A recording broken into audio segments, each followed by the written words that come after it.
রাশির জাতক জাতিকাদের 2026 কেমন যাবে যদি আমি বলি খুব সংক্ষেপে, তাহলে প্রথমেই বলি তুলা রাশির জাতক জাতিকাদের জন্য 2026-এ ভবিষ্যৎবাণী করে কোনো লাভ নেই। কারণ 2026টা পেশাগতভাবে একটি স্থিতিশীল বছর। আপনার কর্মজীবন বা আপনার ব্যবসার জীবনে মোটামুটিভাবে তুলা রাশি একটা খুব প্রাধান্য বিস্তার করতে চলেছে।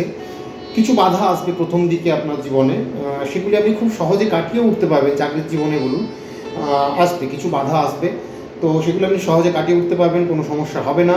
তবে আপনাকে ভগবানের প্রতি নিষ্ঠাবোধ রাখতে হবে। যদি আপনি নিষ্ঠাবোধ না রাখেন তাহলে কিন্তু খুব সমস্যায় পড়তে পারেন।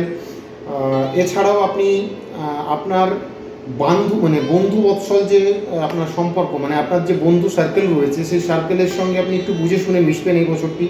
তাতে আপনার কিছু না হলেও পারিপার্শ্বিক দিকটা একটু ঠিকঠাক বজায় থাকবে। যদি আপনি ঠিকঠাক বন্ধুর সঙ্গে মেশেন তো খুব ভালো, ভুল বন্ধুর সঙ্গে মিশবেন না দয়া করে।